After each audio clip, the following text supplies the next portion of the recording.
Kelompok 1 cek suara, suaranya belum ada. Iya, Pak. Oke. Zul, itu belum awal sih, Zul, sebenarnya, Zul.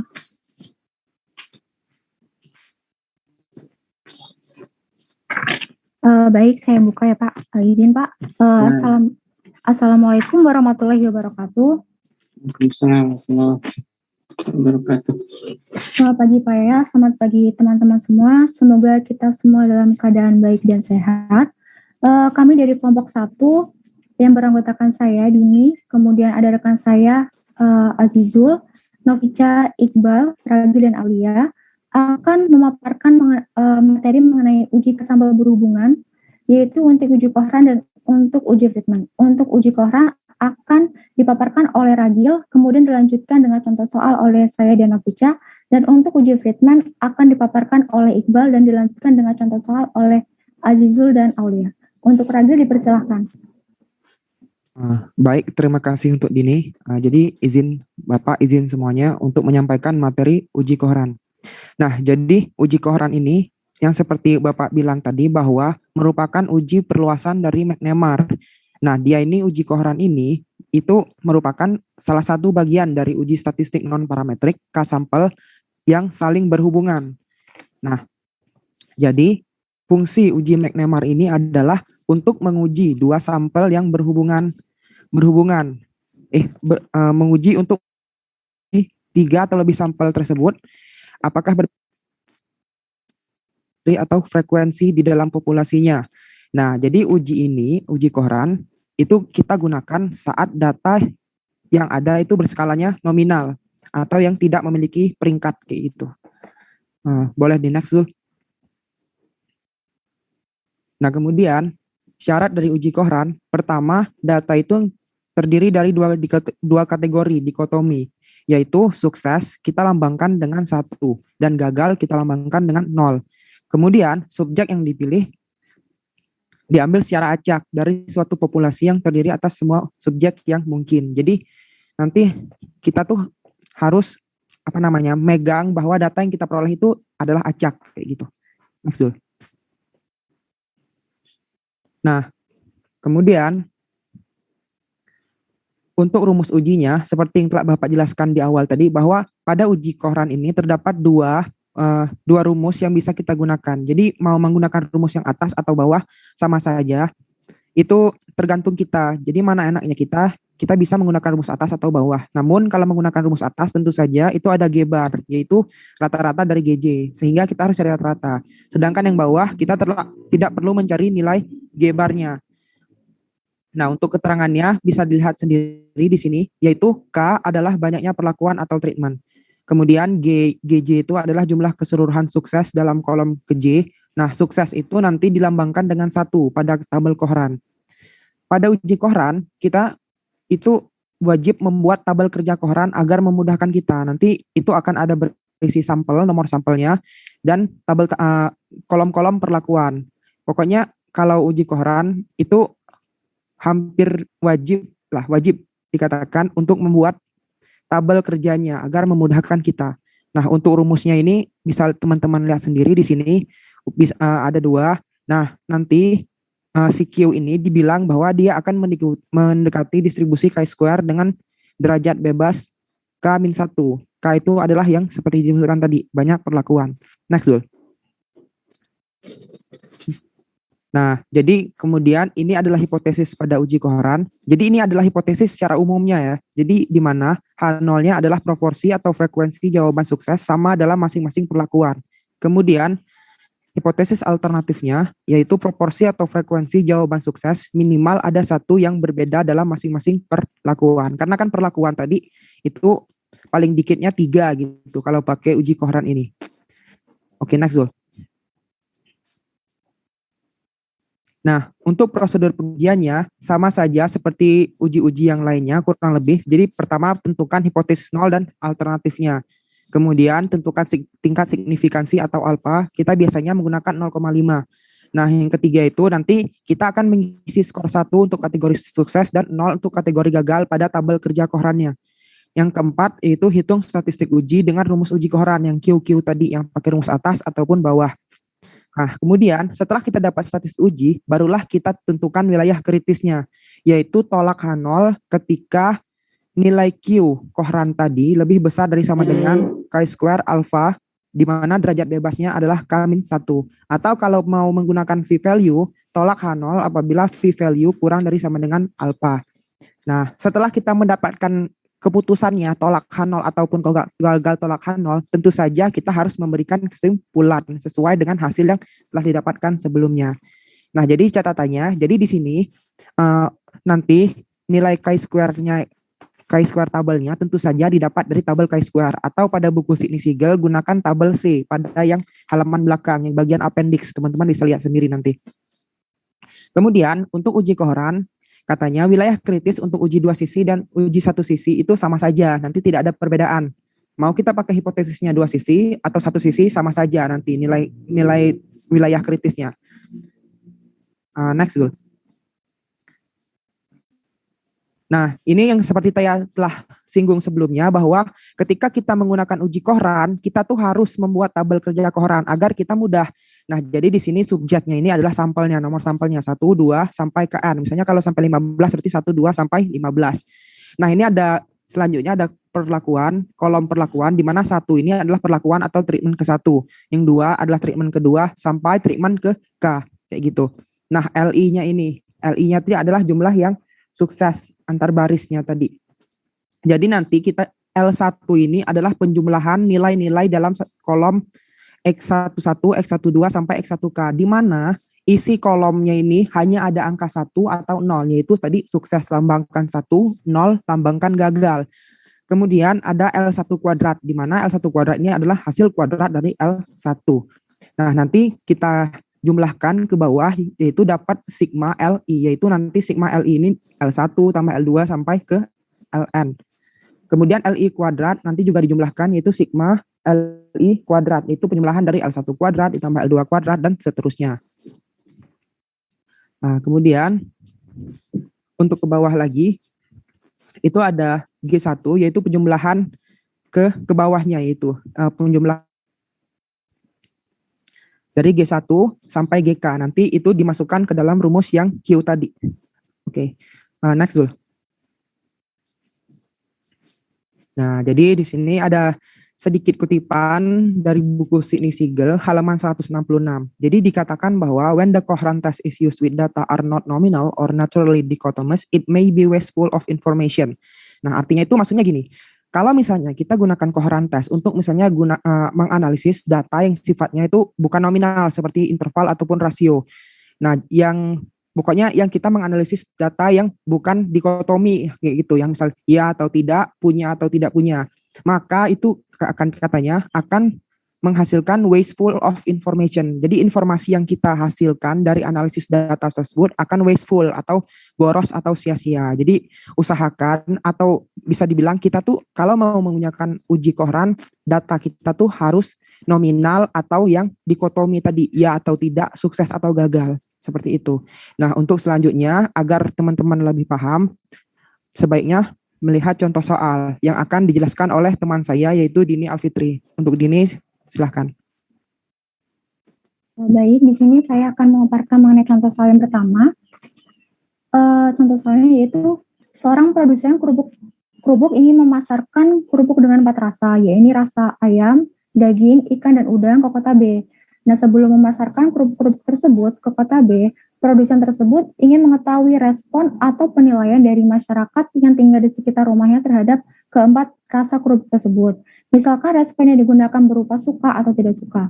Untuk keperluan penelitian, produsen tersebut mempersilahkan 11 orang untuk mencicipi keempat rasa kerupuk tersebut dan memberikan penilaian atau respon terhadap keempat rasa kerupuk tersebut. Produsen kerupuk tersebut melakukan pengolahan datanya dengan memberikan kode 1 untuk respon suka dan kode 0 untuk respon tidak suka. Adapun datanya yaitu di slide selanjutnya.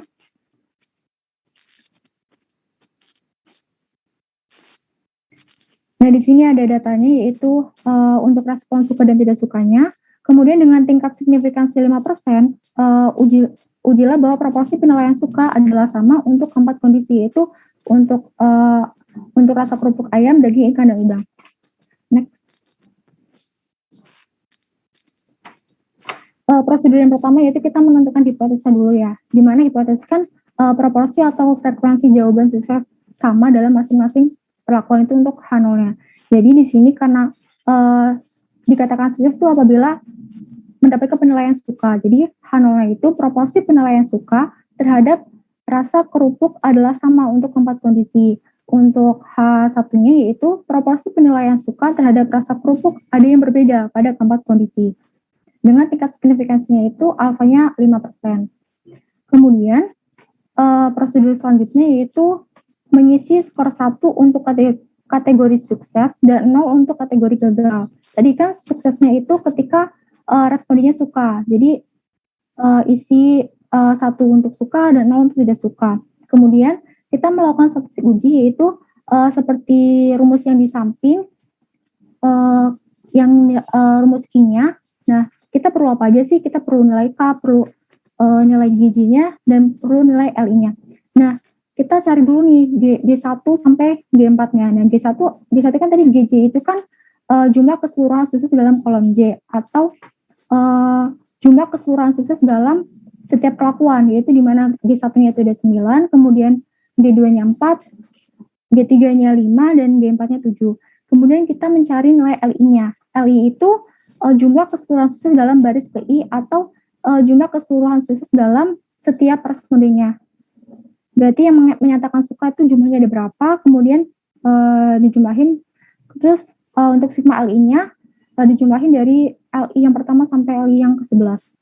Kemudian kita cari LI kuadratnya, yaitu kuadrat dari nilai LI-nya, kemudian kita sigmakan, dapat hasilnya 77, kemudian kita masuk ke rumusnya, yaitu K. K itu banyaknya perlakuan, yaitu ada 4, kemudian dilanjutkan sampai kita mendapatkan nilai K-nya adalah 7,6956. Next.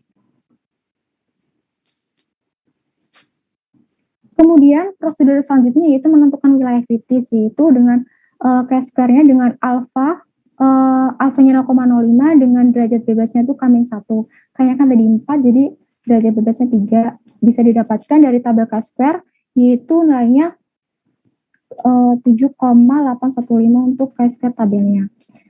Sehingga kita mendapatkan keputusan karena nilai Q-nya yaitu tadi 7,6956 kurang dari Chi-square tabelnya yaitu 7,815, maka keputusannya adalah gagal tolak H0.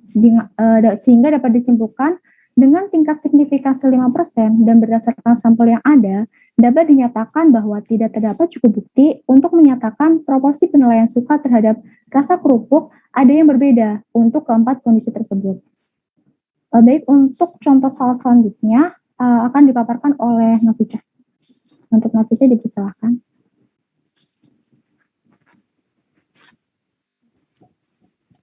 Saya akan melanjutkan contoh soal 2, yaitu bagian pemasaran sebuah perusahaan ingin mengetahui model kemasan produk X yang paling disukai oleh konsumen. Ia membuat 3 model kemasan, yaitu A, B, dan C untuk produk X tersebut. Tampilan digunakan sebanyak. Baiklah, saya akan melanjutkan contoh soal 2. Bagian pemasaran sebuah perusahaan ingin mengetahui model kemasan produk X yang paling disukai oleh konsumen. Ia membuat 3 model kemasan A, B, dan C untuk produk X tersebut. Sampel yang digunakan adalah sebanyak 18 konsumen. Dengan hasil wawancara, jawaban suka diberi skor 1 dan jawaban yang tidak suka diberi skor 0. Lanjut.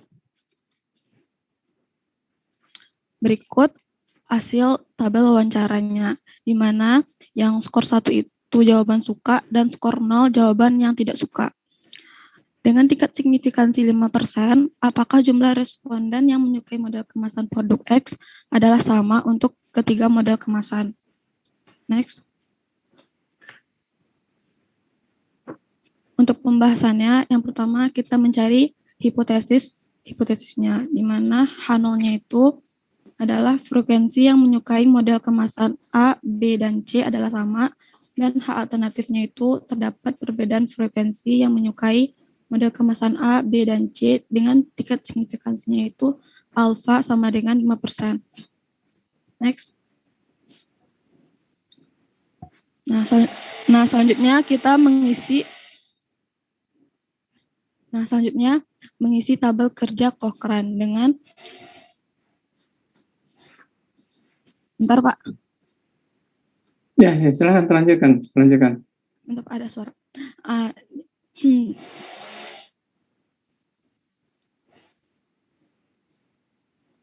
Selanjutnya kita mengisi tabel kerja Cochrane dengan skor 1 itu merupakan yang suksesnya. Pada contoh soal di sini berarti yang suka diberi skor 1 dan yang tidak suka diberi skor 0. Nah, selanjutnya menghitung statistik uji dengan mencari nilai Q-nya. Untuk menghitung nilai Q-nya itu kita tentukan dulu nilai K-nya. Nah, K itu merupakan jumlah perlakuan. Di sini kan terdapat 3 perlakuan yaitu di jenis kemasan A, B, dan C, sehingga didapat K-nya sama dengan 3. Nah, selanjutnya mencari nilai dari GJ. GJ itu merupakan penjumlahan skor pada kolom ke J. Skor-skor pada penjumlahan skor ke J. Nah, skor-skornya itu didapat dari hasil wawancara, yaitu skor 0 diberikan untuk jawaban yang tidak suka dan skor 1 untuk jawaban yang suka.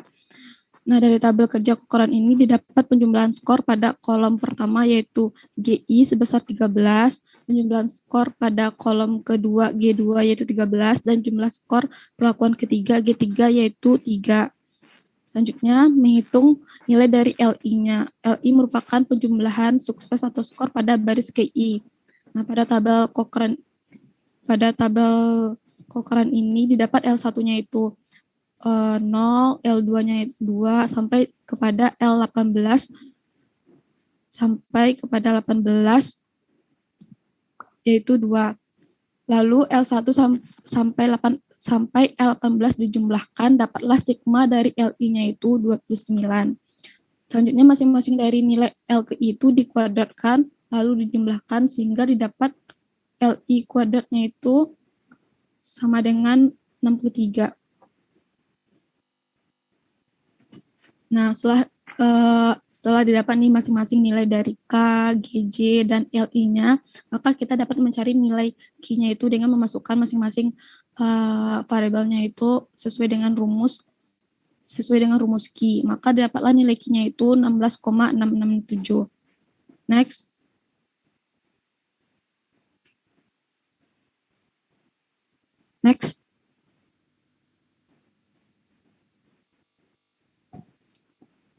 Setelah didapat nilai Q-nya, kita mencari wilayah kritisnya. Untuk menentukan wilayah kritisnya itu yaitu Q square alpha dengan derajat bebas K-1. Berarti wilayah kritisnya itu saat Q square 0,05 dengan derajat bebas 2, didapat nilai Q square-nya itu 5,991. Karena Q-nya itu lebih besar dari Q square alpha, maka tolak H0, sehingga dapat disimpulkan dengan tingkat signifikansi 5% dan berdasarkan sampel yang ada, dapat disimpulkan bahwa terdapat perbedaan jumlah responden yang menyukai model kemasan A, B, dan C dari produk X.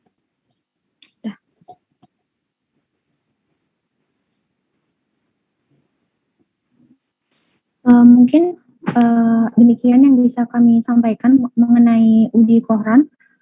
Untuk teman-teman, khususnya untuk kelompok 2 ya, sebagai kelompok membahas, apabila ada kritik dan saran atau pertanyaan, dipersilakan. Ya baik, terima kasih kelompok 1 sudah menyiapkan materinya dengan baik ya. Referensinya juga sudah cukup lengkap ya. Kemudian kepada kelompok 2 sebagai pembahas, persilahkan untuk mengajukan tanggapan ya. Tanggapan bisa berupa pertanyaan atau mungkin saran-saran terkait dengan materi yang sudah disampaikan oleh kelompok 1. Ya, silakan kepada kelompok 2. Mohon izin, Pak. Ya, Waalaikumsalam, silakan, Guru. Sebelumnya kami mewakili kelompok 2 mengucapkan apresiasi yang sebesar-besarnya untuk kelompok 1 karena pemaparan materi yang luar biasa dan slide PPT yang cukup bagus. Mungkin nanti pertanyaan dari kami ditampung dulu mungkin ya, agar semua anggota kelompok berkesempatan untuk bertanya, dan jika waktunya nanti kurang memadai mungkin jawabannya bisa dijawab di kesempatan lain. Mungkin untuk pertanyaan pertama, mungkin ini sedikit mungkin dari basicnya ya, karena kan kita tahu uji K-sampel adalah kita menguji perlakuannya secara bersama-sama. Mungkin kalau di bahasa ANAREK itu seperti uji simultan. Nah, pertanyaannya apabila kita mengujinya secara parsial ataupun contohnya seperti pembahasan soal 2, ini kalau misalnya didapat gagal tolak H0 atau perlakuan A, B, dan C sama, apabila kita menguji A dan B, apakah dia juga sama? Apabila kita menguji secara parsial misalnya hanya B dan C, dia juga hasilnya frekuensinya sama. Apakah nanti hasilnya seperti itu? Mungkin itu pertanyaan pertama, dan pertanyaan selanjutnya mungkin bisa dilanjutkan teman-teman dari kelompok 2. Oke, satu pertanyaan dulu. Langsung dijawab, nanti khawatir terlewat ya. Jadi setelah ada pertanyaan dari anggota kelompok 2, kelompok 1 silakan menanggapi. Perlu dilanjutkan dengan pertanyaan berikut dari anggota kelompok yang lain. Silakan kelompok 1 ditanggapi. Dini, Novisa, sama Ragil yang tadi memaparkan materi mengenai uji koheren. Silakan, mungkin ada yang mau mencoba menjawab. Baik, Bapak izin menjawab pertanyaan tadi. Jadi Ya. Seperti yang telah ditanyakan guru bahwa tadi kan misalnya bagaimana ketika misalnya keputusannya itu misalnya itu tidak sama gitu, atau keputusannya tolak H0 ya. Apakah bisa dilanjutkan dengan uji parsial atau tidak? Nah, jadi basicnya itu, jadi sepemahaman saya yang berdasarkan saya baca di Sidney Siegel, kan McNemar. Kan koheren ini merupakan perluasan dari McNemar. Jadi agar lebih efisien dan agar lebih ibaratnya nilai errornya itu lebih kecil, nilai kesalahan tipe 1-nya. Jadi dia digunakan langsung semuanya gitu perlakuannya 1, 2, 3, 4, 5. Nah, apabila mungkin saja nanti ketika misalnya itu jawaban pada keputusannya itu adalah tolak H0 kan berarti itu ada yang berbeda. Mungkin teman-teman kelompok 2 atau nanti bisa kami belum mengecek juga, bisa melanjutkan dicoba satu-satu ke uji McNemar. Nah, jadi nanti dilihat apakah nanti ada kayak perbedaannya satu-satu. Namun sementara jawaban dari kelompok kami, saya mewakili kelompok saya, kalau untuk uji koheren ini, jadi kita cukup melihat keputusannya, gagal tolak H0 atau tolak H0. Apabila misalnya keputusannya dapat tolak H0, kita berikan kesimpulan sesuai keputusannya. Jadi sejauh ini belum ada, setahu saya dan kelompok saya itu untuk treatment setelah mendapat keputusan jenis ini, misalnya kita lanjutkan ke uji parsial seperti uji T pada ANOVA. Terima kasih. Untuk apabila ada kesalahan atau kurang tepat, saya mohon dikoreksi, Pak. Terima kasih, Pak. Ya, baik. Ada yang mau menambahkan dari kelompok 1? Silakan kalau ada yang mau menambahkan. Cukup, Pak. Cukup. Ya, baik. Ya, sekarang kita lanjutkan ke kelompok 2 untuk mengajukan tanggapannya. Silakan. Oke, mungkin sementara itu ya Pak ya. Mungkin kita harus menguji lagi nanti, mencoba dulu agar bisa mendapat hasil yang relevan. Nah, mungkin untuk selanjutnya bisa dilanjutkan pertanyaan selanjutnya mungkin Pak dari teman-teman. Oke, silakan. Sudah cukup tanggapan dari kelompok 1? Ada yang menambahkan mungkin Dini atau Novica? Ada? Kalau tidak ada, Bapak komentari dulu ya pertanyaan tadi. Ya, baik.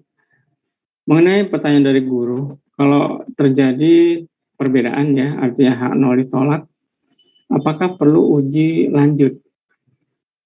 Ya, seperti kita ketahui bersama, di non-parametrik kita tidak melakukan uji parsial ya.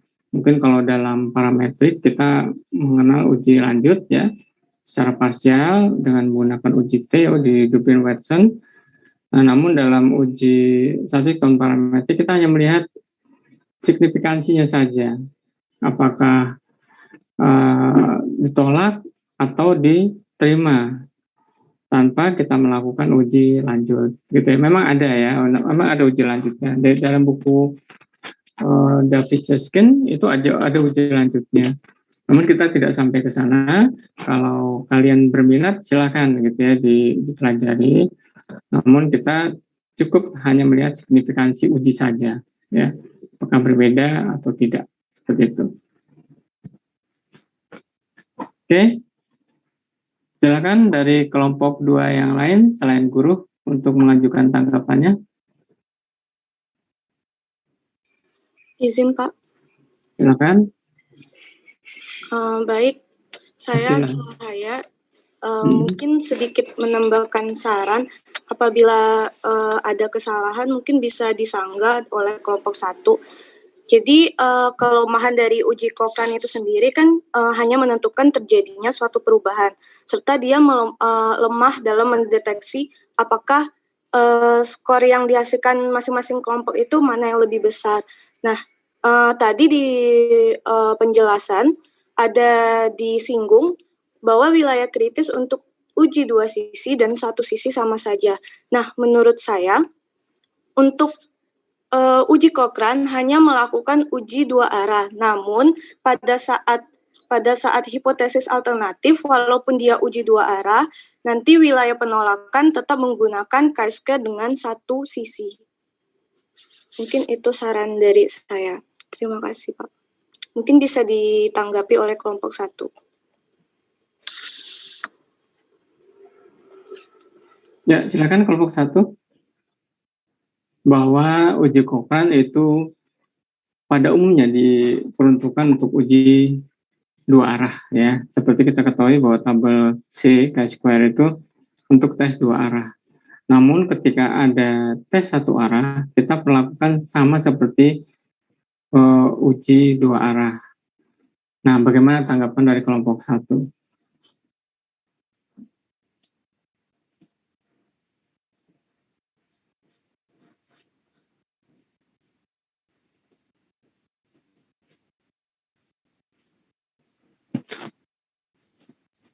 Izin Pak, di sini saya boleh jawab atau teman saya yang lain yang jawab, Pak? Siapa saja silakan. Pak. Baik, izin mewakili Pak, maafkan saya lagi yang menjawab. Jadi ya benar seperti yang kata Akila tadi jawab bahwa ketika misalnya ada uji, misalnya ada alternatifnya itu uji 1 sisi, maka tetap dia sama saja. Nah jadi sebenarnya bisa diakui bahwa pada pernyataan itu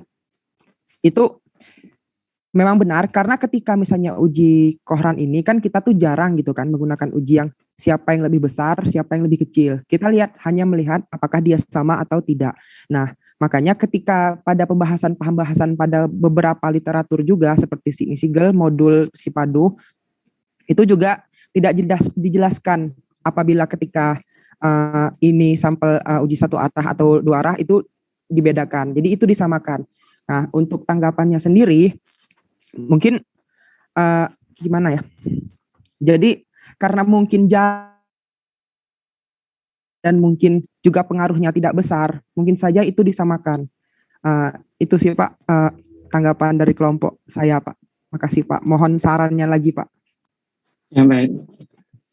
Mungkin dari anggota kelompok 1 ada yang mau ditambahkan?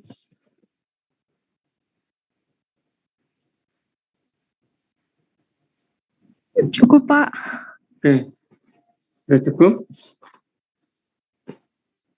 Tadi disampaikan bahwa oleh kelompok 1 ya, nah itu Bapak Asa sudah cukup mewakili ya jawabannya, bahwa memang uji Cochrane itu kita hanya ingin melihat ada atau tidak perbedaan gitu ya, tidak melihat arah besarannya, namun kita hanya melihat perbedaannya saja. Nah, bagaimana kalau kita melakukan ujinya 1 arah? Nah, kita kembalikan lagi ke permasalahan ya. Karena permasalahan dari uji Cochrane sebetulnya kita ingin melihat apakah sama atau tidak sama. Ya. Apakah sama atau berbeda gitu ya. Sehingga kita menggunakan alternatif uji dua arah, uji dua sisi. Nah, sehingga kita bisa menggunakan tabel Cashware. Nah, untuk uji satu arah, David Seskin memang menyampaikan ya dalam bukunya. Mungkin kalian bisa buka nanti e-book yang Bapak kirimkan ya, David Seskin. Mungkin ada ya Bapak kirim ya.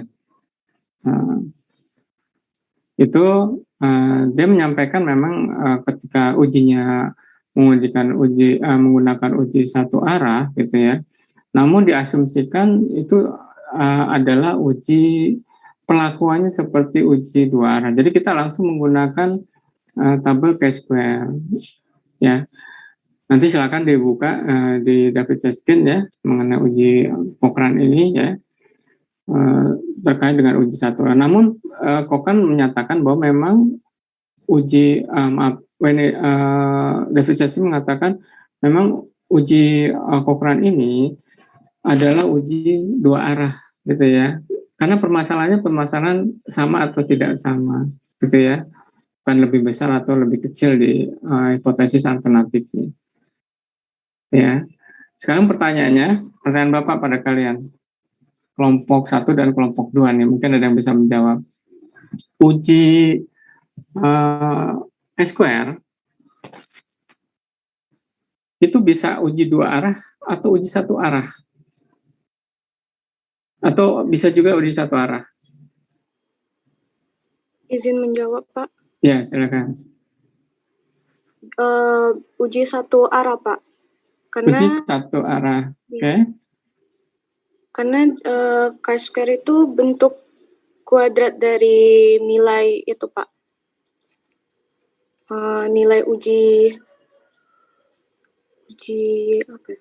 Uji Z kalau nggak salah, Pak. Ya, betul. Uji chi-square itu adalah uji Z yang bukan uji Z. Chi-square adalah Z yang dikuadratkan. Kita mendapatkan chi-square ya. Tapi kalau dikatakan ujinya apakah bisa dua arah, bisa ya. Karena yang satu alfa, yang satunya satu min alfa gitu kan. Nah, satunya alfa, yang ekor kanan katakanlah, yang satunya satu min alfa. Namun memang kalau kita melihat dari bentuk distribusinya itu adalah khusus untuk uji satu arah gitu ya. Namun bisa juga kita menghitung uji dua arah untuk chi-square. Sehingga David Seskin mengatakan untuk uji Cochrane bisa saja digunakan untuk uji satu arah, namun perlakuannya itu seperti uji dua arah. Gitu. Artinya secara tidak langsung dia mengatakan bahwa uji Cochrane itu adalah uji dua arah, gitu ya. Nah, untuk lebih lengkapnya nanti kalian bisa baca di David Seskin. Sepertinya Bapak udah kirim ya e-booknya David Seskin di bagian non parametrik ya, karena David Seskin menulis dua statistik ya, satu parametrik dan satu statistik non parametrik. Nah, kalian lihat yang di non parametrik khususnya di uji Cochrane. Ya, untuk sementara itu ya, nanti silakan kalian buka lagi bukunya, buku David Seskin khususnya. Kemudian kita lanjut saja kepada pertanyaan berikutnya dari kelompok 2 ya. Tadi Akila sama Guru sudah bertanya. Oke, terima kasih. Silakan dilanjutkan.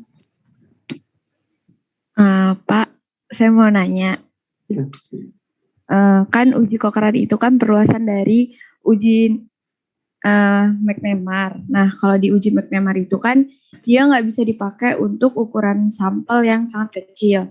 Apakah itu berlaku untuk uji Cochrane juga atau tidak? Makasih. Ya, baik. Tadi yang bertanya Rizka ya? Iya, Pak. Silakan kelompok 1 untuk menanggapi pertanyaan Rizka. Apakah uji Cochrane bisa berlaku untuk sampel kecil? Silakan. Izin menanggapi. Untuk sejauh ini yang saya tahu melihat contoh-contoh yang ada, untuk sampel kecil tuh masih bisa, karena di sini tidak ada kriteria untuk sampel kecil atau besarnya. mungkin dari teman-teman kelompok 1 yang lain bisa menambahkan.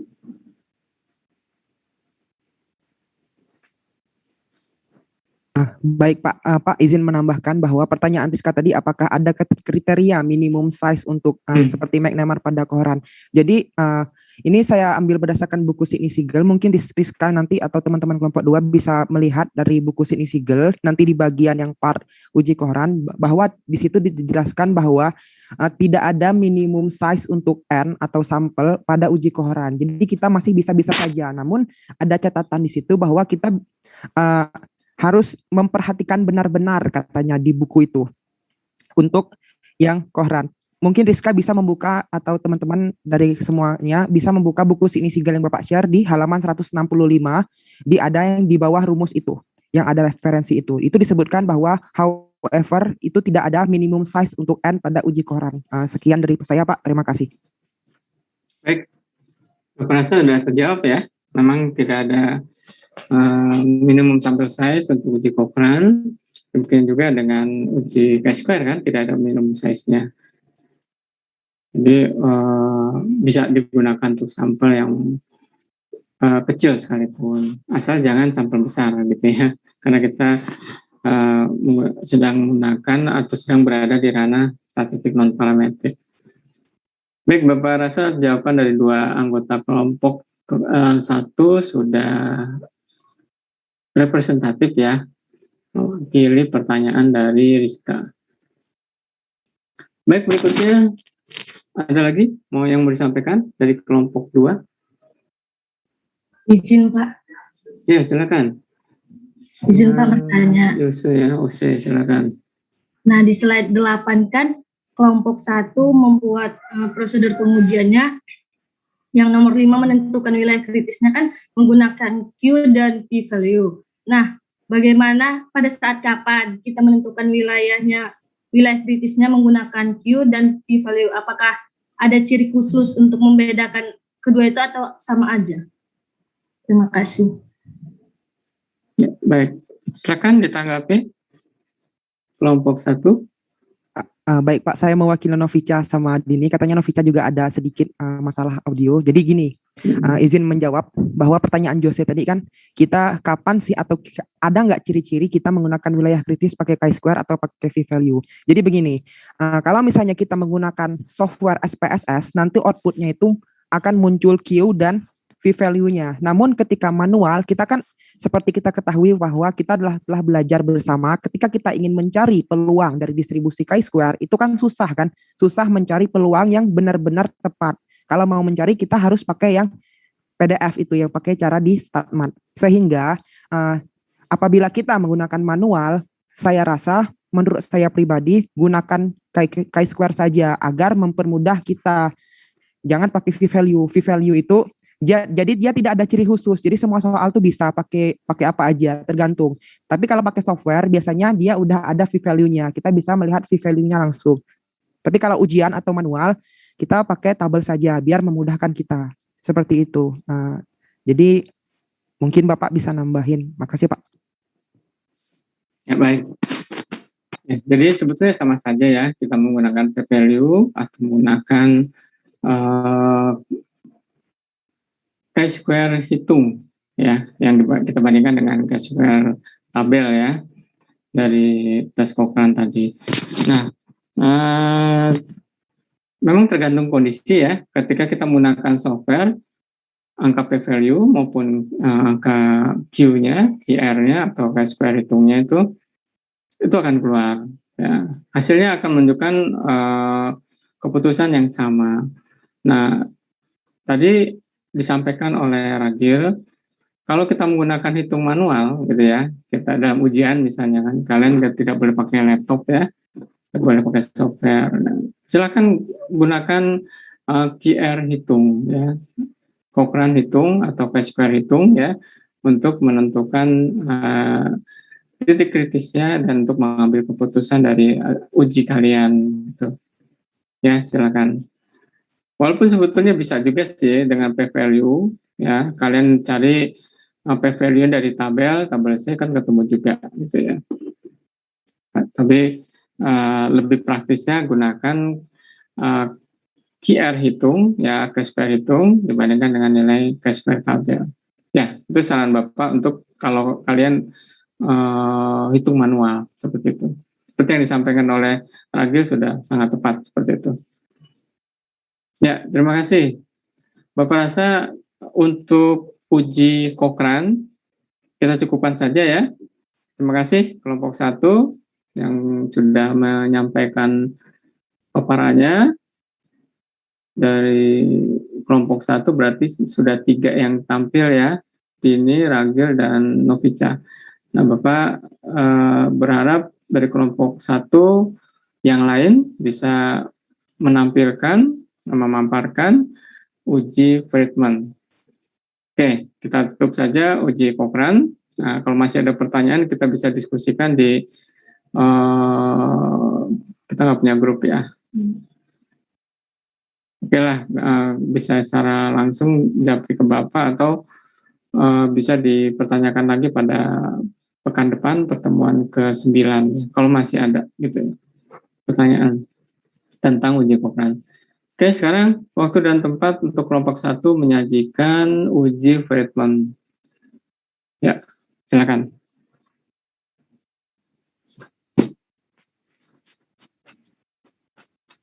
Baik, untuk uji Friedman akan dipaparkan oleh Iqbal. Untuk Iqbal dipersilakan.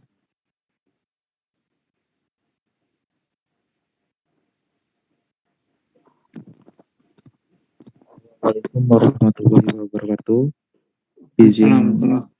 Izin Bapak dosen dan izin teman-teman. Kali ini akan menjelaskan secara singkat namun jelas mengenai uji ranking 2 arah Friedman. Jadi, uji Friedman dilakukan untuk mengetahui perbedaan lebih dari 2 kelompok sampel yang saling berhubungan. Data yang dianalisis adalah data ordinal, sehingga jika data berbentuk interval atau rasio sebaiknya diubah dulu ke bentuk ordinal. Uji Friedman merupakan alternatif dari ANOVA 1 jalur. Uji ini dilakukan jika asumsi-asumsi dalam statistik parametris tidak terpenuhi atau juga karena sampel yang ada terlalu sedikit. Next.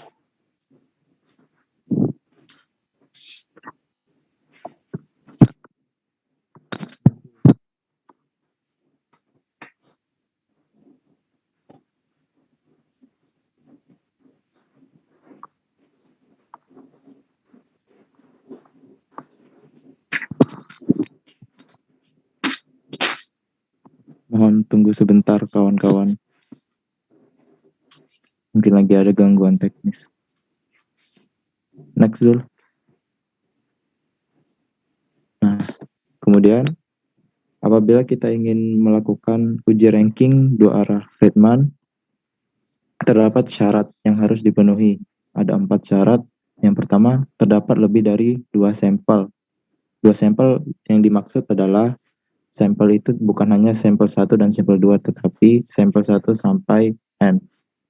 Data berupa skala ordinal, terdapat lebih dari 2 kali perlakuan. Sama seperti pada 2 sampel di atas tadi, bahwa perlakuan yang tersedia tidak hanya perlakuan 1 dan 2 saja, tetapi 1 sampai J. Banyak perlakuan pada tiap-tiap sampel itu sama. Jadi antara sampel 1, sampel 2 itu diberi perlakuan yang sama, yaitu 1 sampai J. Tidak boleh ada yang kurang ataupun lebih.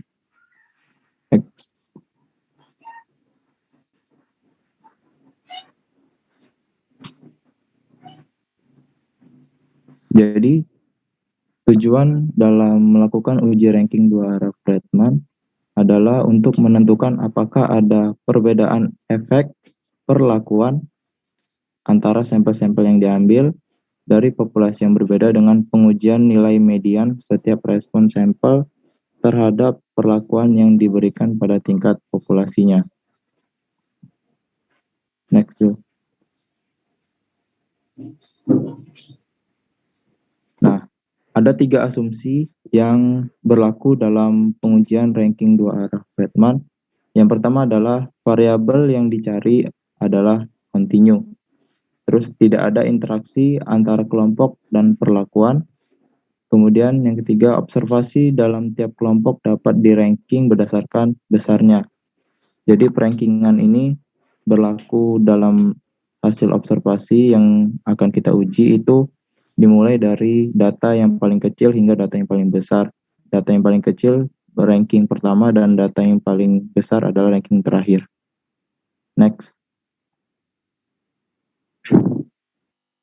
Kemudian dalam melakukan suatu uji, kita telah diingatkan oleh Bapak Yaya bahwa kita harus mengikuti prosedur yang telah ditentukan agar hasil pengujian itu tidak menghasilkan yang tidak benar. Jadi terdapat 7 prosedur yang harus kita lalui dalam melakukan uji Friedman. Yang pertama adalah menentukan hipotesis nol dan hipotesis alternatif. Kemudian kita tentukan taraf signifikansi, ini penting. Kemudian skor-skor hasil pengamatan yang akan kita uji harus dimasukkan ke dalam tabel 2 arah yang memiliki K kolom dan N baris. Setelah itu kita pada setiap baris skor diberi ranking 1 hingga K. Skor paling rendah mendapatkan ranking 1, skor terendah kedua mendapat ranking 2, dan seterusnya hingga skor yang paling besar itu mendapatkan ranking K. Pada masing-masing kolom, semua ranking dijumlahkan untuk mendapatkan ranking untuk masing-masing kolom RJ. Jadi, kita untuk RJ itu diperuntukkan dalam uji statistik nanti yang akan saya jelaskan di slide berikutnya. Kemudian, hitung statistik uji menggunakan rumus dan menentukan daerah penolakannya. Setelah itu, kita dapat membuat keputusan dan menyimpulkan hasil dari pengujian tersebut. Next. Nah, berikut adalah hipotesis yang harus kita tulis dalam melakukan uji Friedman. Jadi hipotesis 0 adalah sampel berasal dari populasi-populasi yang sama. Dan hipotesis alternatif adalah sampel berasal dari populasi-populasi yang berbeda, setidaknya 1 yang berbeda. Next. Nah, seperti yang saya singgung tadi, berikut adalah tabel kerja dalam uji Friedman. Terdapat 2 arah itu adalah 2 pokok ya. Maksudnya ada baris umum dan kolom umum. Jadi baris umumnya terdiri dari kelompok atau sampel dan kolom umumnya terdiri dari perlakuan. Nah, di setiap sub baris dan sub kolom itu ada jumlah dari sampel dan jumlah dari perlakuan. Terlihatkan di bagian baris ada 1 sampai N itu merupakan jumlah sampel dan 1 sampai K itu merupakan jumlah perlakuan yang diberikan. Sedangkan yang di dalamnya X11 dan seterusnya hingga XNK itu merupakan data hasil observasi yang sudah diberi ranking. Bukan data mentah, tapi data yang sudah diberi ranking, yang sudah dirankingkan.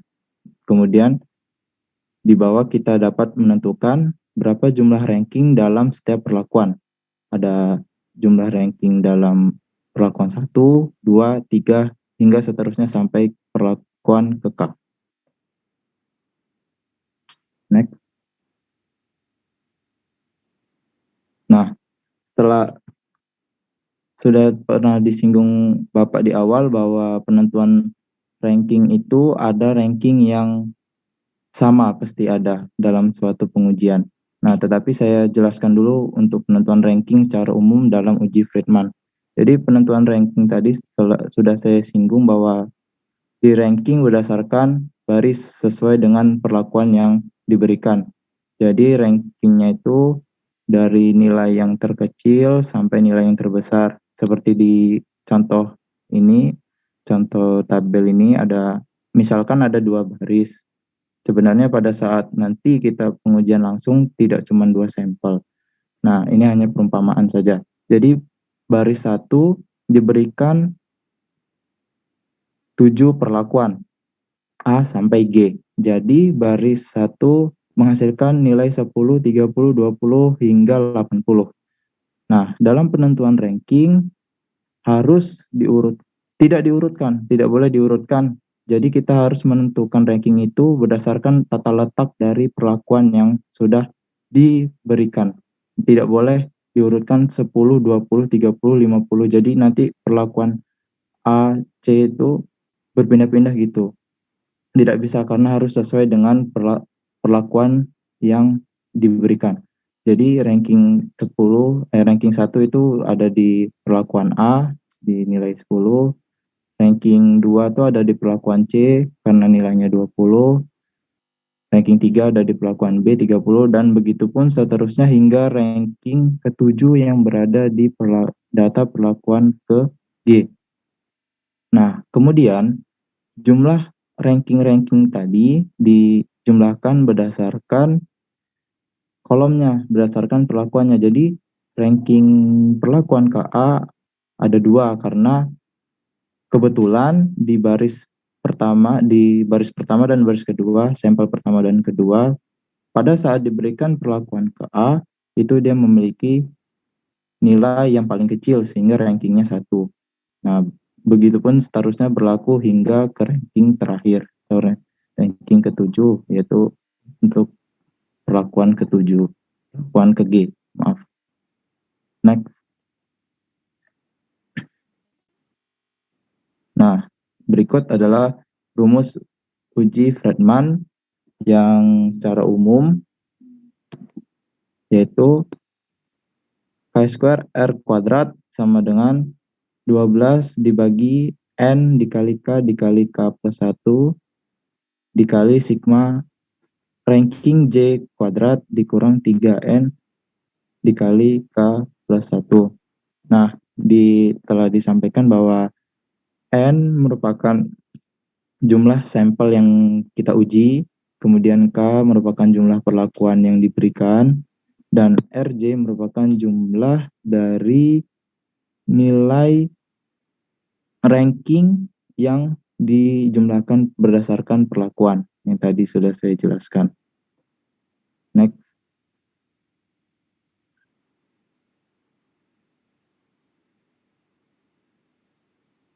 Nah, untuk kasus yang terdapat data dengan nilai sama sehingga terdapat ranking yang sama.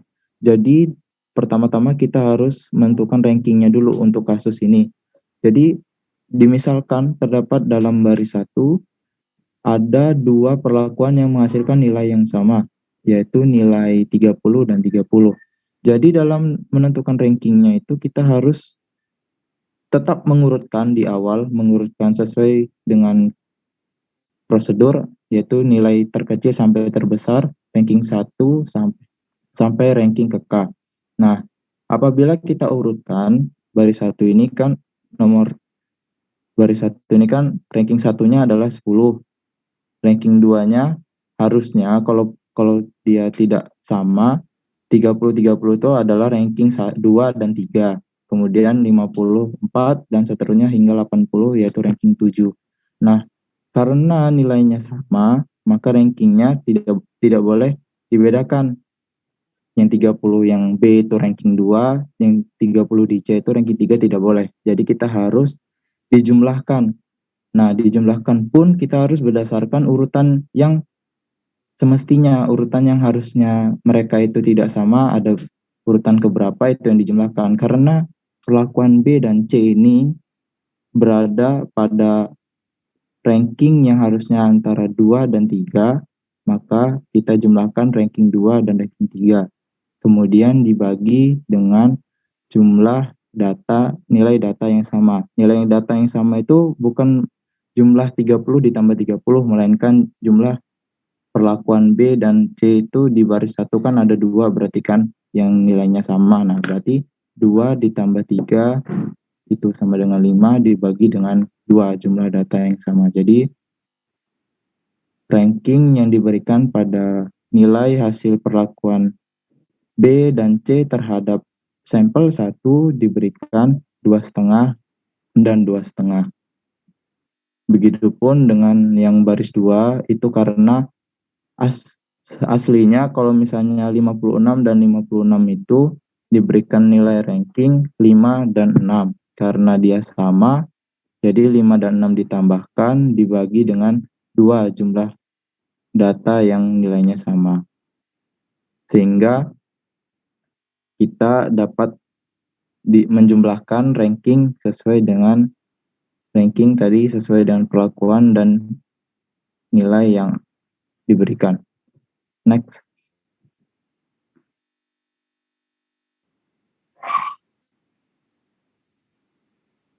Lanjut dulu.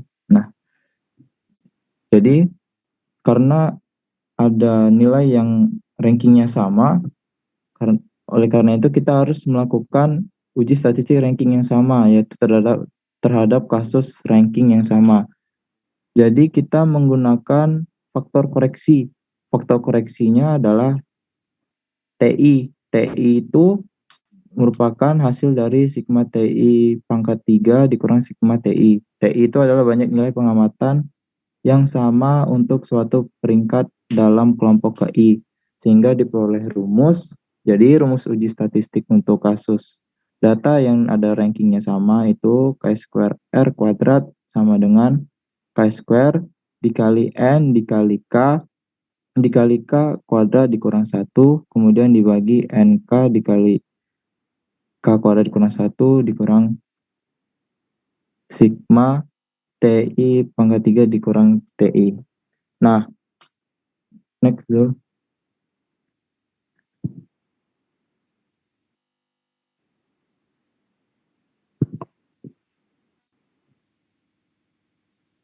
Nah, ada rumus alternatifnya dalam uji statistik ini dalam ranking yang sama. Jadi apabila terdapat ranking yang sama, gunakan faktor koreksi sigma TIJ pangkat 3.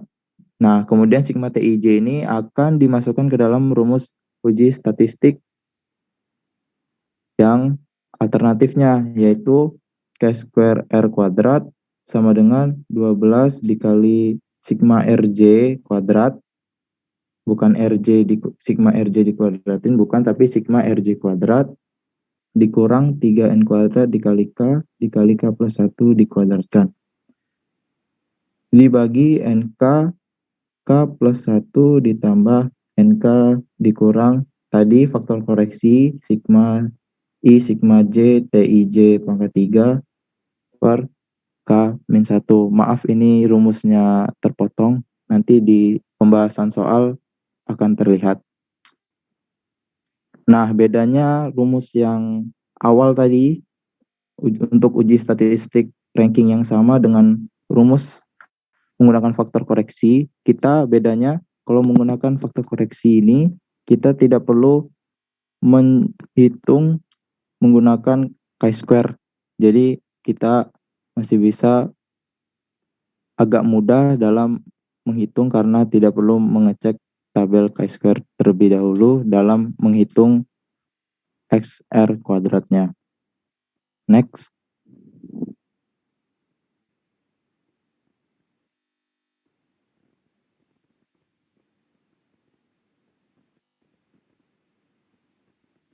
Nah, kemudian setelah kita mendapatkan hasil uji statistiknya, kita menentukan keputusan. Ada 2 perlakuan dalam uji Fredman, yaitu untuk sampel yang kecil dan untuk sampel yang besar. Sampel yang kecil itu dia menggunakan nilai p-value kurang dari A untuk penolakan H0. Apabila K sama dengan 3 dan K sama dengan 4 dengan N yang tersedia pada tabel M. Kita melihat tabel M itu pada Sidney Castellan ya, atau tabel N pada Sidney Siegel. Dan sampel besar itu menggunakan chi-square R lebih dari sama dengan chi-square alfa dan derajat bebas. Itu tolak H0 kalau dia lebih dari chi-square tabel ya. Nah, itu tabel yang digunakan sama tabel N atau tabel M, dan apabila N atau K tidak tersedia pada tabel NOM, digunakan tabel chi-square. Itu maaf tadi ralat. Pada sampel yang besar itu apabila chi-square R-nya lebih besar daripada chi-square tabel, maka kita menggunakan tabel chi-square dalam menentukan daerah penolakannya.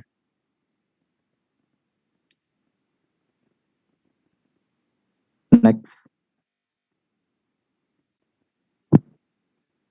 Nah, berikut adalah tabel yang kita gunakan dalam menentukan daerah penolakan atau daerah kritisnya.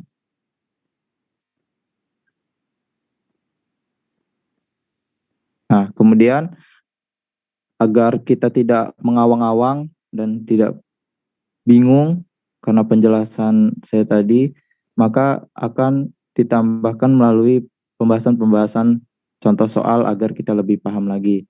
Untuk contoh soal 1, dipersilakan kepada rekan saya.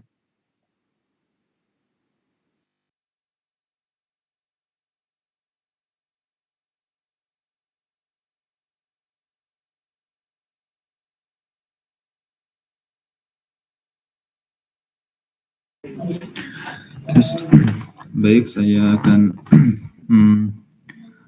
mencoba menjelaskan contoh soal uji Friedman ya.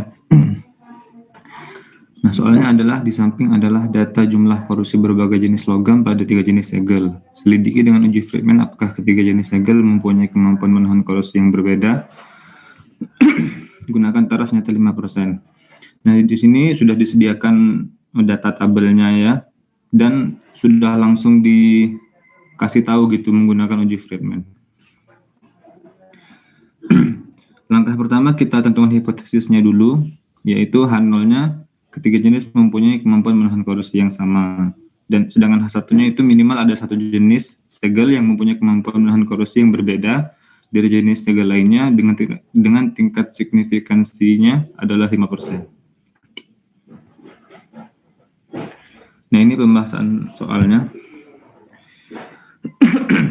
Pertama tadi kan kita memberi ranking dulu ke setiap perlakuan di tiap kelompoknya. Misalnya pada kelompok nomor 1 atau logam nomor 1, kita beri rankingnya itu pada perlakuannya atau pada segelnya, yaitu dari kecil ke besar kan. Itu ranking 1-nya adalah 15, ranking 2-nya 21, dan ranking 3-nya adalah 23, dan seterusnya ke bawah seperti itu sampai ke logam ke-10. Setelah didapat semua rankingnya, kita cari, kita jumlahkan ranking masing-masing perlakuan. Ada RA, ada RB, dan ada RC. Nah, setelah didapat jumlah masing-masing ranking di masing-masing perlakuan, kita hitung di statistik ujinya menggunakan chi-square R. Sama dengan itu rumusnya 12 per NK dalam kurung K plus 1 itu sudah dijelaskan sama Iqbal tadi.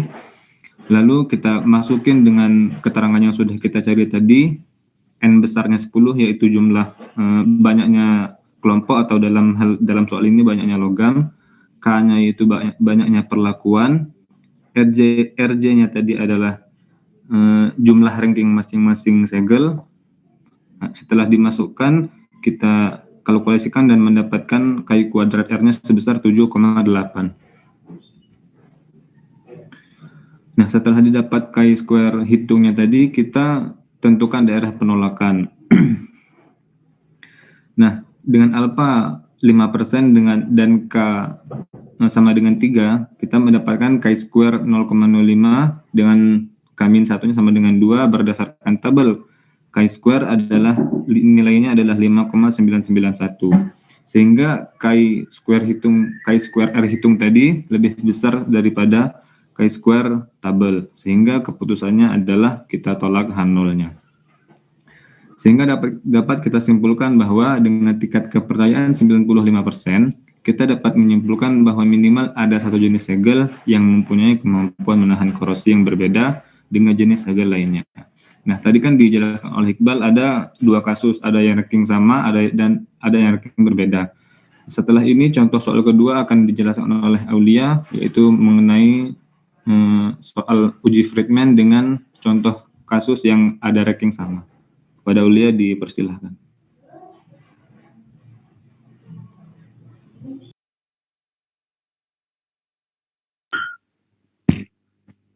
Baik, lanjut.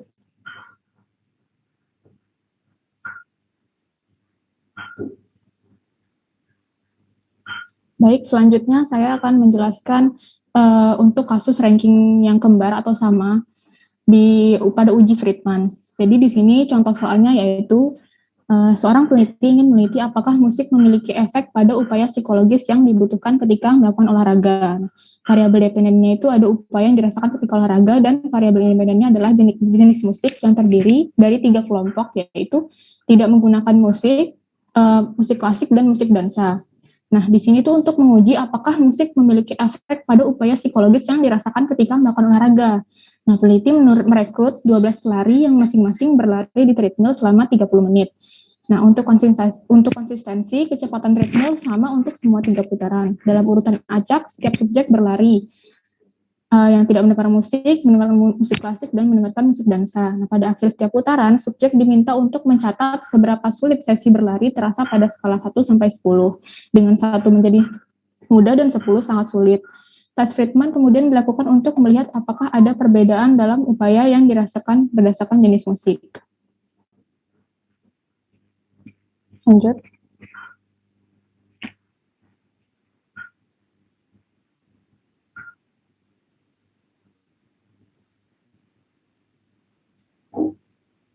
Nah, di sini sudah dibuat dalam tabel sampel dengan jenis musik, sampel dengan berbagai perlakuannya. Jadi ada yang sampel dengan dia tidak mendengarkan musik, ada yang mendengarkan musik klasik dan mendengarkan musik dansa. Dan ini dibuat di dalam tabel 2 arah ya, seperti berikut. Lanjut. Nah, hipotesisnya itu yaitu hipotesis H0-nya itu yaitu tidak terdapat perbedaan pada upaya yang dirasakan ketika tidak mendengarkan musik, musik klasik, dan musik dansa. Dan hipotesis alternatifnya atau H1-nya yaitu terdapat perbedaan pada upaya yang dirasakan ketika tidak mendengarkan musik, musik klasik, dan musik dansa. Dengan tingkat signifikasinya yaitu 5%.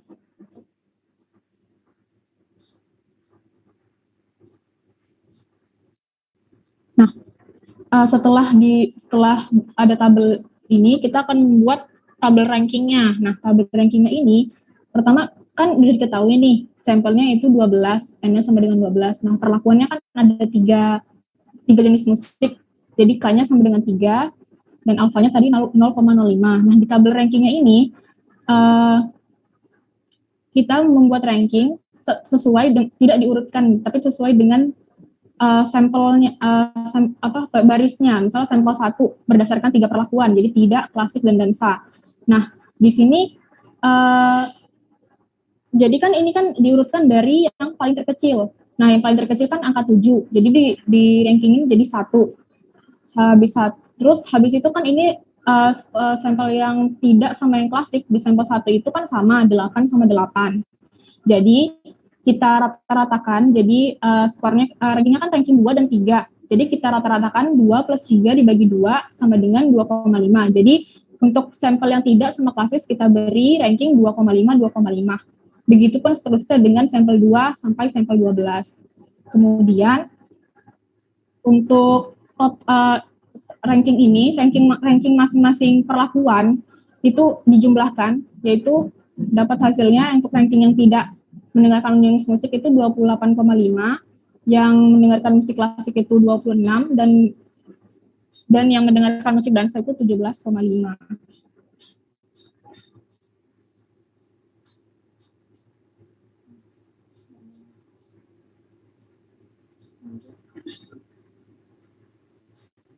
Nah, pertama kan di uji Friedman dengan kasus ranking yang sama, ini kan terdapat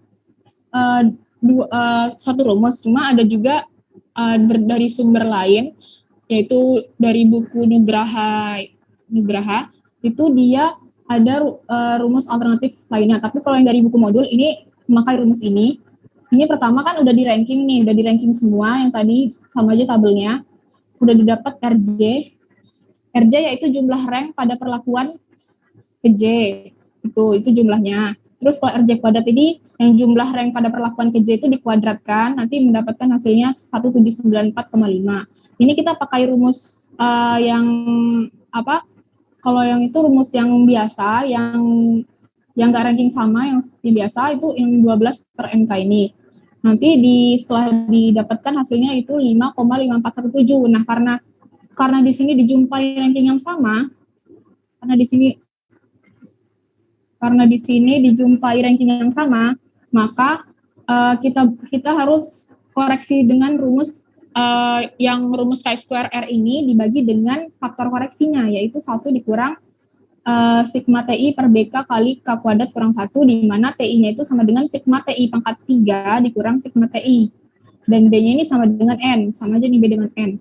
Nah, kita cari perhitungannya, yaitu kan tadi kan udah dapat chi-square R-nya itu 5,5417, nanti dibagi 1 dikurang 78-nya ini dari sini. Ini tabel yang biru ini merupakan sampel rank yang sama. Jadi kan di sini kan yang sama kan di tiap baris kan ada 9. Ada 10 yang sama. Nah, ini kita yang TI ini atau itu jumlah rank yang sama ada berapa di dalam satu baris. Kayak 2,5 ini kan di tabel orang ini kan ada 2 yang sama. Jadi kita jumlahkan di sini. Terus kalau T pangkat 3 kurang T ini ya ini. Jadi 2 pangkat 3 yaitu 8 dikurang 2, 6. Nah, ini dijumlahkan semua dapatnya 78. Nah, TI pangkat 3 yang dari sini TI di pangkat 3 jadi 8 dijumlahkan jadi 99. Nah, kalau faktor koreksinya kan 1 dikurang sigma TI. Nah, sigma TI-nya ini 78. Sigma TI kan dibilang sigma TI pangkat 3 dikurang sigma TI. Jadi 78 dibagi sama BK kali K kuadrat kurang 1. Nah, BK-nya kan B-nya tadi kan N-nya 12 dikali 3, 36 dikali 9 kurang 1, 8. 36 dikali 8, 36 dikali 8, 288. Jadi didapatkan 5,5417 dibagi 0,7292, hasilnya 7,5996 atau bisa dibulatkan menjadi 7,6. Lanjut.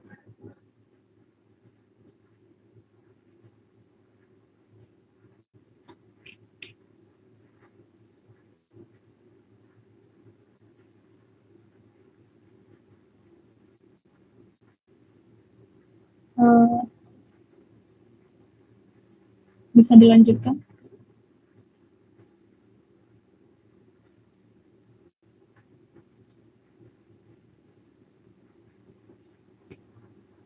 Maaf sebentar, ini sepertinya ada kendala teknis.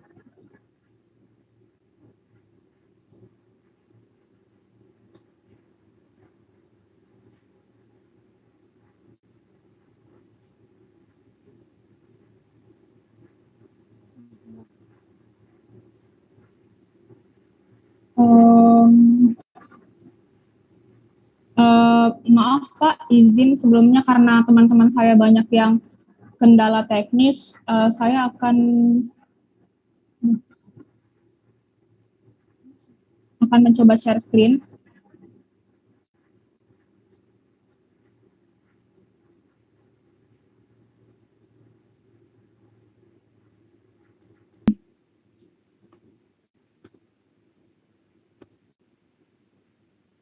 Nah, baik.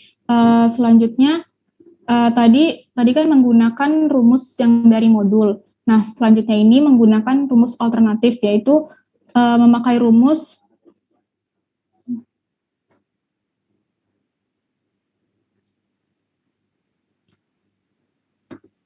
memakai rumus 12 dikali sigma ini RJ kuadrat dikurang ini kan rumusnya. Nah, ini bedanya dengan rumus yang awal tadi, ini lebih bulat ya hasilnya daripada ini kan dia memakai lebih ke desimal ya, dan kalau misalnya yang rumus alternatif ini hasilnya tuh lebih bulat, tapi sama aja sebenarnya hasilnya. Cuma bedanya dia pakai faktor koreksinya TIJ pangkat 3. Jadi ini semuanya bukan hanya ranking yang sama, tapi semuanya juga dihitung. Jadi yang ranking sama kan 2,5 dan 2,5. Ini kan jadi 2 pangkat 3. Nah, ditambah satu ini kan dan saya jadi 1 pangkat 3. Jadi semua ranking di sini dijadikan faktor variasi TIJ pangkat 3 dan hasilnya yaitu 114 dan didapatkan hasilnya juga sama yaitu 7,6. Nah, selanjutnya ini kan N-nya sama dengan 12. Jadi karena di dalam tabel Friedman itu N yang tersedia itu hanya dari 2 sampai dengan 9, maka kita gunakan tabel chi-square. Nah, dari tabel chi-square tersebut dengan alfanya 0,5 dengan derajat bebasnya K kurang 1 yaitu 2 sama dengan didapatkan 5,991.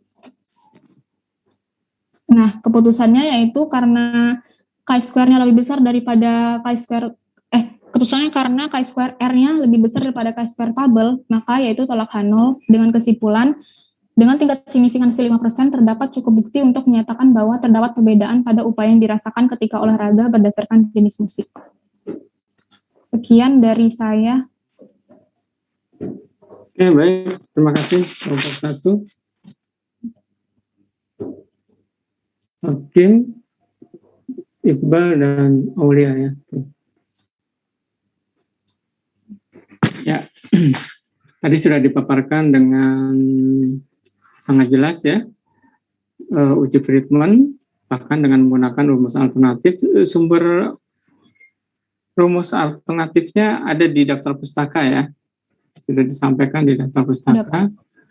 Nah, bisa digunakan juga ya rumus alternatif tersebut, hanya memang konsekuensinya kita harus menghitung semua semua ranking, tidak hanya yang T saja, semua ranking kita hitung, jadi konsekuensinya lebih lama kita menghitung ya. Nah, rumus yang paling cepat tentu menggunakan rumus umum ya, yang kita cari nilai chi-square ya, kemudian dibagi dengan nilai TIS ya. Namun silakan kalau kalian prefer ke rumus yang alternatif, tidak ada masalah karena keduanya menghasilkan angka yang sama ya. Mungkin pada sesi tanggapan dan saran dari Bapak nanti Bapak sampaikan di akhir. Sekarang kita masuk ke sesi tanya jawab. Silakan kelompok 2 yang tadi belum bertanya ya, untuk mengajukan tanggapan, bisa berupa pertanyaan ataupun saran dari penyajian yang sudah diberikan oleh kelompok 1. Silakan kelompok 2. Izin bertanya ya. Untuk kelompok 1. Nah, yang tadi kan ada kalian buat di slide pertama di Friedman, itu data interval dan data rasionya itu sebaiknya diubah ke ordinal. Nah, itu gimana sih maksudnya? Terus gimana cara ngubahnya? Terima kasih. Ya, terima kasih. Tengku Masito, silakan ditanggapi.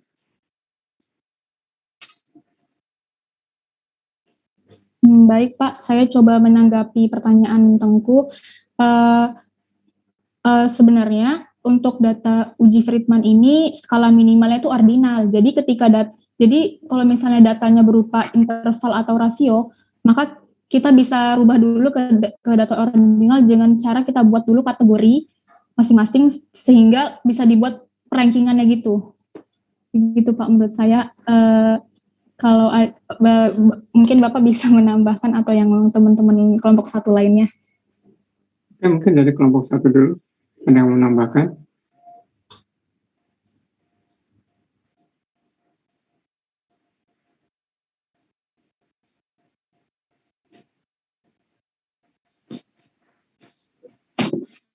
Kenapa harus dijadikan rank ya? Data aslinya kan bisa saja data interval atau data rasio begitu ya, bahkan.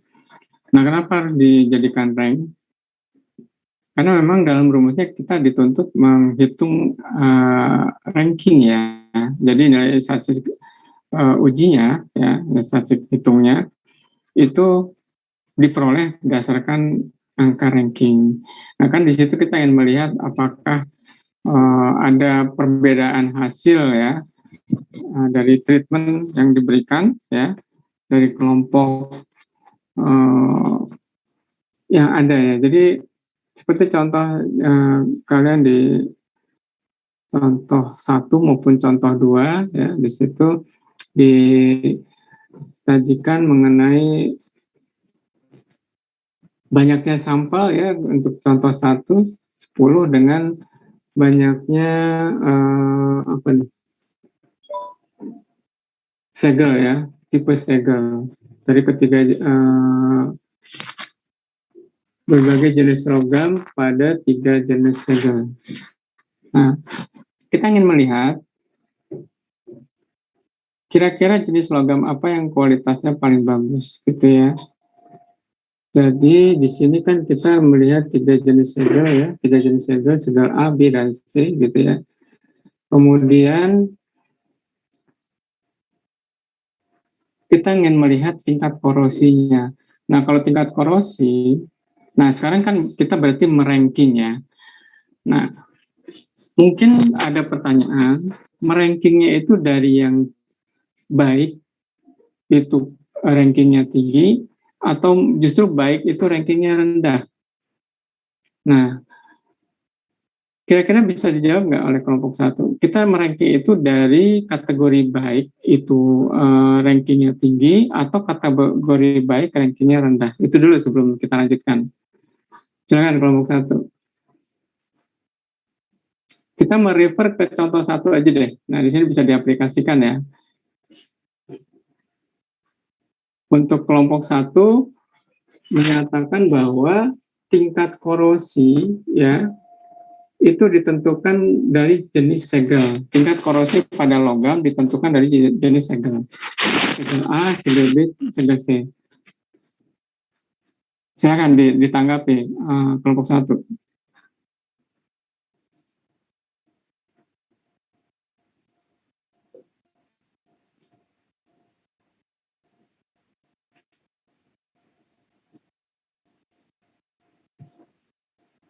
Oke, pertanyaan Bapak mungkin yang kalian berikan ranking 1 itu yang tingkat korosinya tinggi atau yang tingkat korosinya rendah?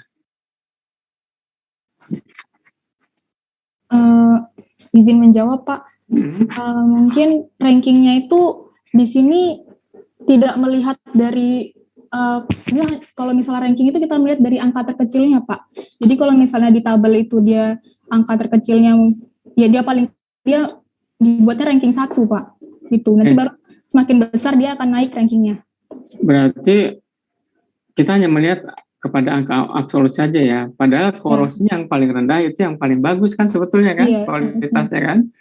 Nah, pertanyaan Bapak, pernah nggak dihitung oleh kelompok 1 ketika kita melihat dari impact, bukan melihat dari angka absolut. Jadi korosi yang terkecil diberi kode katakanlah 3 gitu ya. Kalau kan korosi yang paling kecil angka 1 gitu ya, rankingnya. Nah, diberi ranking 3. Jadi dia yang katakanlah yang paling kecil itu yang paling baik sebetulnya dari dampak keawetan logam gitu. Artinya pernah dihitung nggak ketika rankingnya kita berikan untuk satu kondisi kita berikan ranking 1 dan untuk kondisi yang sama kita berikan ranking 3, hasilnya sama tidak? Itu perlu dicek ya. Kalau Bapak menghitung, Bapak pernah melihat gitu ya, dari beberapa soal, kita bolak-balik asal kita pegang secara konsisten ya, bahwa misalnya dalam contoh soal yang diberikan oleh kelompok 1, yang tingkat korosinya kecil, itu rankingnya 1. Nah, tapi kalau kita balik, yang tingkat korosinya kecil, ya, itu kita berikan ranking 3 gitu ya, ranking 3. Maka hasilnya akan sama, asalkan konsisten ya, asalkan konsisten. Itu akan memberikan hasil yang sama seperti itu. Nah, tadi kembali lagi kepada pertanyaan kenapa harus dijadikan ranking? Ya, seperti kita ketahui bahwa memang sih statistik parametrik bisa menggunakan ke-4 jenis skala tadi ya, skala data, baik nominal, ordinal, interval maupun rasio. Namun ya biasanya ranah statistik non parametrik itu bermain di data nominal atau ordinal ya, sehingga kalau datanya data interval atau rasio, ya, kita kembalikan ke data nominal atau ordinal. Khususnya untuk Friedman, kita bicara ranking, ya. Jadi setiap uji yang bicara ranking, maka data interval atau rasio kita harus ubah menjadi rank. Nah, ranknya seperti apa, ya, dalam membuat rank data, kondisinya seperti apa. Nah, itu tergantung dari peneliti. Seperti tadi contohnya kelompok 1, korosinya rendah, rankingnya 1, gitu kan. Nah, secara logika memang masuk akal. Artinya yang ranking yang paling bagus adalah ketika segel dampaknya kecil terhadap korosi logam, gitu kan. Nah, tapi nggak ada salahnya kita coba berpikir terbalik, ya. Ketika dampak korosinya kecil, ya, kita beri rankingnya tinggi, ya, rankingnya tinggi, yaitu ranking 3. Boleh nggak seperti itu? Boleh, asalkan konsisten diperlakukan semua kategori seperti itu, kategori dalam kelompok tadi, gitu ya, seperti itu, hasilnya akan sama. Nah, jadi kenapa harus dijadikan data ordinal? Ya memang karena dalam statistik non parametrik pada umumnya kita bermain pada ranah data nominal maupun ordinal, walaupun juga kita bisa masuk ke data interval atau rasio, ya.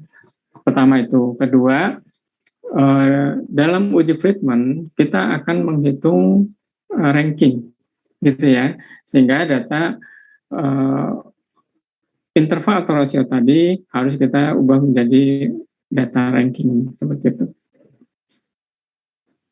Oke, silakan kalau ada tambahan dari kelompok 1.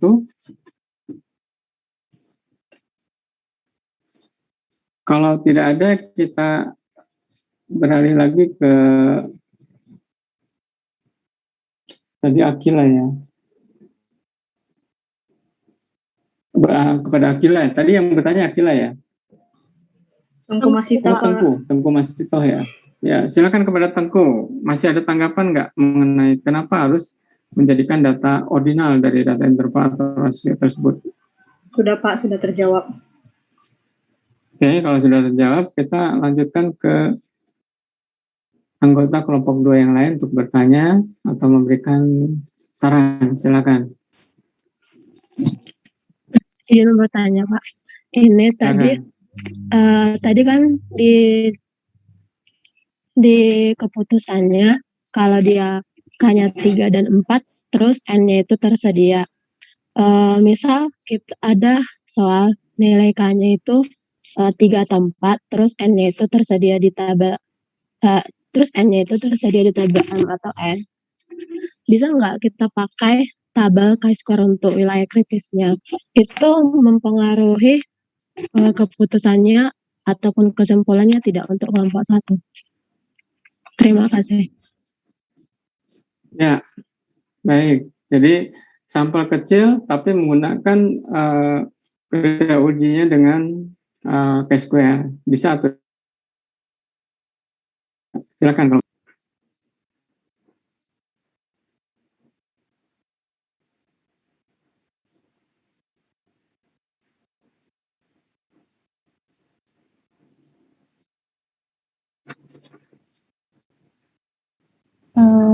Saya izin menjawab, Pak.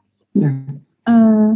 Untuk kasus sampel kecil itu kan kalau di tabel Friedman itu kan yang hanya tersedia N-nya itu 2 sampai 9 aja dan K-nya hanya 3 dan 4. Jadi sebaiknya kalau sampel kecil itu menggunakan p-value yang ada di tabel Friedman. Kalau untuk chi-square tabelnya itu chi-square tabelnya itu untuk sampel besar. Begitu menurut saya, Pak. Nah, dicoba nggak ketika sampelnya sampel kecil, kemudian statistik ujinya menggunakan chi-square. Hasilnya sama nggak? Itu kira-kira. Kebetulan di contohnya semuanya sampel besar, ya. Sampel besar. Kalau untuk yang sampel kecil, saya belum coba Pak yang untuk ngecek yang di chi-square tabelnya, hanya ke p-value-nya. Mungkin teman-teman kelompok 1 lain ada yang sudah mencoba soalnya?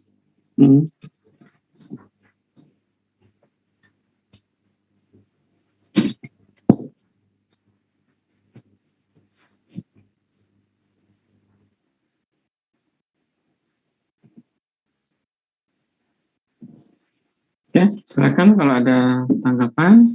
Sampel kecil menggunakan tabel chi-square, tidak menggunakan tabel Friedman.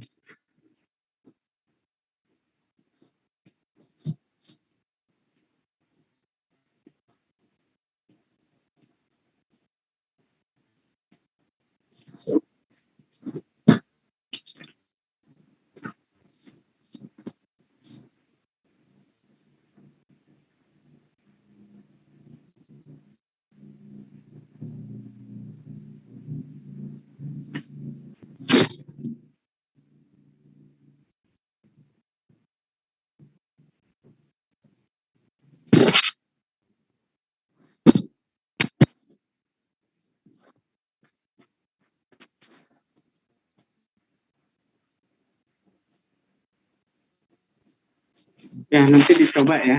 Dicoba. Kalau menurut Bapak sih hasilnya sama harusnya ya. Nah, mungkin ya memang ya, saran Bapak sih ada contoh sampel besar dan sampel kecil sehingga kita bisa terapkan dalam penggunaan tabelnya ya. Apakah tetap harus menggunakan tabel Friedman atau bisa juga menggunakan tabel chi-square. Ya. Oke. Yang perlu diingat bahwa dalam ANOVA 2 arah, kan Friedman ANOVA 2 arah ya, derajat bebasnya adalah K-1 kali R-1, begitu kan ya. Nah, ketika tadi contoh satunya, satu menggunakan chi-square ya.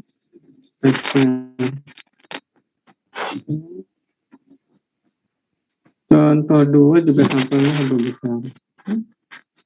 Oke. Nah, nanti jadi saran Bapak ya,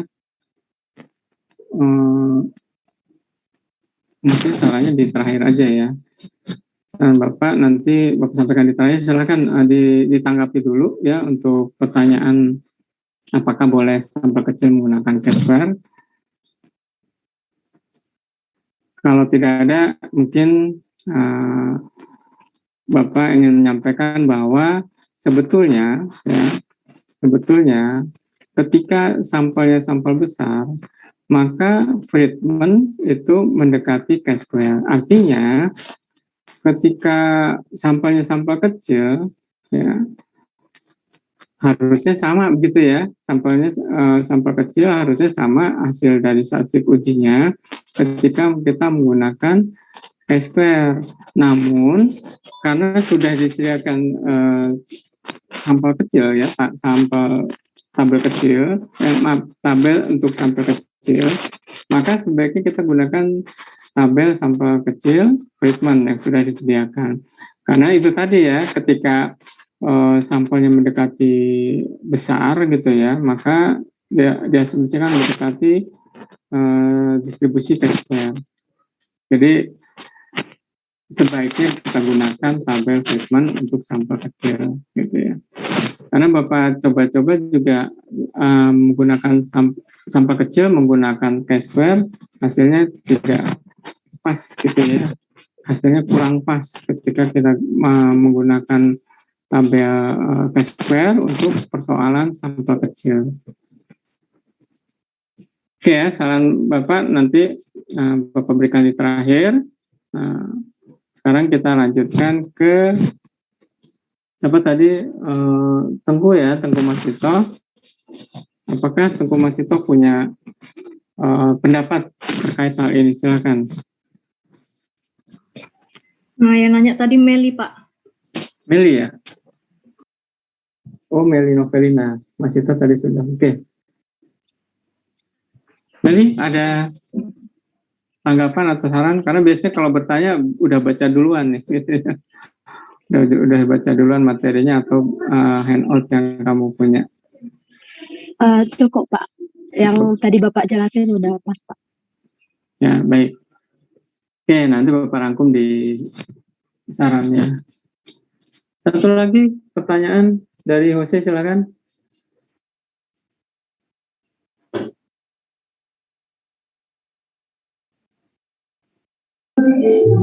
Untuk Friedman saya tidak ada pertanyaan. Tidak ada pertanyaan.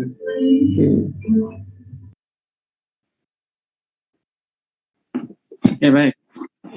Karena Bapak rangkum saja ya, karena waktunya sudah 9.32, kalian harus membuat responsif.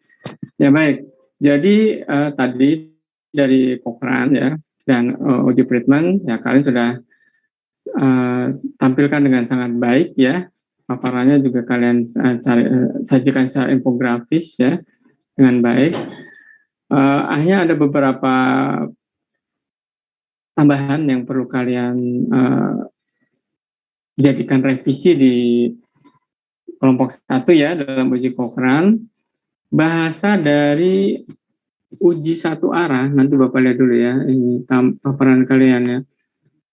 Bahasa dari kelompok 1, catatan B, untuk uji Cochrane, wilayah kritis untuk uji 2 sisi dan uji 1 sisi sama. Nah ini coba kalian jelaskan kalimat ini ya, nanti karena khawatirnya kalau ada orang yang awam, kalau kita yang belajar statistik ini sudah paham ya, mereka yang masih awam menganggap uji satu arah dan 2 arah itu sama, padahal itu sangat 2 hal yang sangat signifikan berbeda, begitu ya.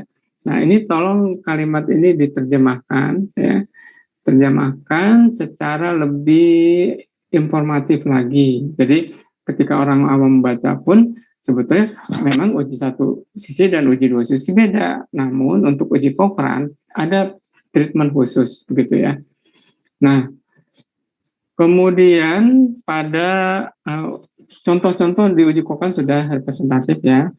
Kita kembali ke berikutnya uji Friedman ya. Untuk uji Friedman tadi kalau tidak salah Bapak menangkap informasi bahwa uji Friedman itu sama dengan uji 1 jalur ya pada uji parametrik. Nah itu tolong diperbaiki ya, menjadi uji 2 arah atau 2 jalur ya.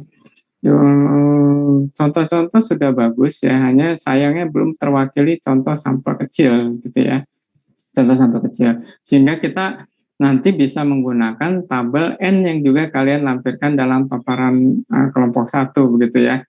Nah, nanti juga bisa dibandingkan ketika kita menggunakan tabel Friedman, sampel kecil ya, kita masukkan ke dalam P-square sama atau tidak. Bapak sudah mencoba, hasilnya agak berbeda gitu ya. Agak berbeda walaupun tidak terlalu signifikan gitu ya. Nah, karena apa? Karena memang P-square juga berangkat dari Friedman ya. Ketika sampelnya kecil ya, kita pakai tabel Friedman. Ketika sampelnya mulai membesar, kita pakai P-square, sama seperti distribusi normal ya. Ketika sampelnya makin besar ya makin dikuadratkan ya, dikuadratkan menjadi P-square seperti itu. Nah, jadi tolong ditambahkan sampel kecil ya. Nah, nanti coba kalian bandingkan dengan penggunaan sampel kecil itu ketika kalian gunakan pendekatan distribusi P-square ya. Oke, yang lain sudah cukup Bapak rasa ya, sudah cukup representatif paparannya, materi yang kalian berikan. Hanya saran Bapak tadi tolong di akomodir ya. Nah, tugas dari kelompok 1 adalah merevisi lagi ya, memperbaiki lagi, menyempurnakan lagi paparannya di baik statistik Cochrane maupun statistik uji Friedman ya. Bapak rasa pertemuan kita hari ini cukup sekian ya. Terima kasih kepada kelompok 1 yang sudah membuat paparan dan menyajikan paparannya di depan teman-teman kalian ya di kelas dengan sangat baik. Kita berikan aplaus ya untuk kelompok 1 ya. Kemudian kelompok 2, terima kasih sudah memberikan masukan ya, masukan dan pertanyaan yang semoga bisa lebih menyempurnakan lagi paparan dari kelompok 1. Jadi tugas kelompok 1 berikutnya adalah sempurnakan revisi, kemudian kirim lagi ke Bapak, nanti Bapak kirim di DCR ya, pada sesi yang sama ya, pada sesi yang sama itu PJJ 8 ya. Nah nanti kalian beri nama file kalian ya, kelompok 1 uji Cochrane dan uji Friedman underline final gitu ya. Kelasnya disebutkan juga ya, kelompok 1 2D31 uji Cochrane dan uji Friedman underline final. Nah itu nanti yang akan digunakan oleh teman-teman kalian sebagai bahan ajar untuk kedua uji tersebut. Baik, terima kasih atas perhatiannya. Semoga bermanfaat ya. Selalu sehat, sukses buat kalian semua. Lebih kurangnya mohon maaf. Bapak tutup saja pertemuan kita kali ini dengan mengucapkan alhamdulillah, selamat